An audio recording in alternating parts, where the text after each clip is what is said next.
Rodriguez, the scientist. Rodriguez, the scientist. Circuits. Electricity. Light. Sound. All four of those units somehow are incorporated with just one water bottle. Hashtag not sponsored. Filled up with water that has been, that the solvent, I don't know, I'm not in chemistry. Water that had been added with salt, wrapped around aluminum foil. We wanted to see if the nail that had been inserted into the top of the bottle cap would affect the water with such static electricity by running a PVC pipe that had been wiped down numerous times with a paper towel or with a balloon to see if any electricity would be transferred throughout thy water bottle. And we were going to prove this by not inserting, but holding one cup around the water bottle that had been wrapped around aluminum foil and putting one finger on the nail. If our experiment was correct, then the electricity that was collected by static electricity would somehow build up or be stored, and the second that we touched the nail, it would be released. Now, how is sound involved with this experiment?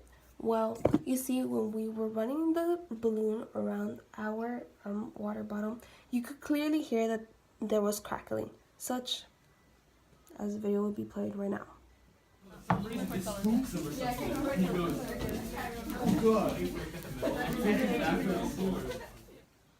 See, you can hear crackling. Now, why is that? That is because, or the crackling was produced by static electricity being transferred, not necessarily through contact, to our nail, since it is a metal, and metals are great conductors. So that is why the crackling could be heard. Now, next question. How can light obviously can be included into this experiment? Easy. In the original experiment that we saw through YouTube and we got inspired to perform the experiment, you could clearly see that when the man shocks himself, the light is orange, such as it will play right now. As you can see, each spark is a different color. The man with human contact being orange and with metal-to-metal contact being blue. This could clearly show the temperature of thy shock, because orange is a lesser temperature than blue. Obviously, because metal with metal is a great resistance versus human to metal contact. Tiny little spark. It didn't have a big gap to jump over, but it was. However, when the aluminum touched the nail, the light was blue, as shown as right now.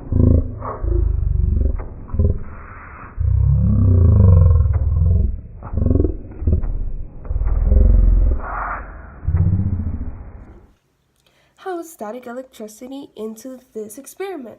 Clearly, static electricity is being portrayed in this experiment, as you can clearly hear the crackling as the PVC pipe is running through the water bottle. This shows the transference of electricity, and again, it's portrayed as the person shocks themselves. As the person shocks themselves with the nail, because through the PVC pipe being charged in a positive way through charge, as it's being rubbed, or not rubbed, but it's being rubbed against a paper towel. Those positive ions then go to the nail that was collected from this, and now our nail is all charged up. Which, when a person shocks themselves, ow, that hurt. Lastly, how are circuits involved in this experiment? Well, if you take our water bottle, you could clearly see that it is our battery, since it's being charged up. Our aluminum foil and our hands are continuous wires. Well, you could say that humans are the resistors as well. And so is the nail. The second that the human resistor touches the nail, it completes our circuit, which makes it a short circuit, which is why its automatic reaction to the human resistor is a shock, since the circuit is now closed. Before, it was just the plain battery with its open wired ends, which was the aluminum foil and the nail. This was how electrostatics was supposed to work, with the man clearly shocking himself. However, we just ended up with more of a crackle than a shock.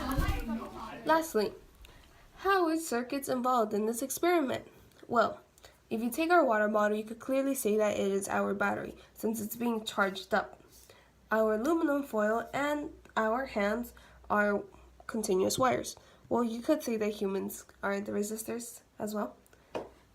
And so is the nail.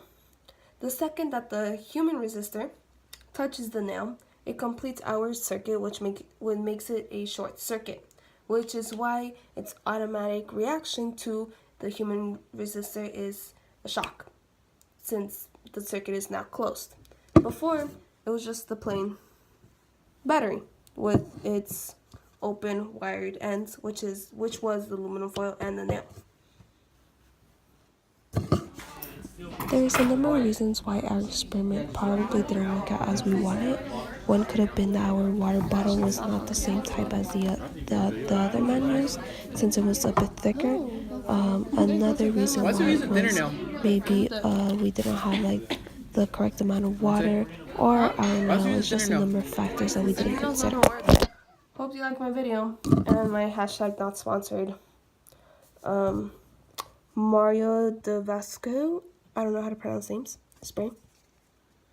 Here, you need it for your crusty skin. Did I say that? No, I didn't. Thank you for listening to only me and not my group. Have a good night.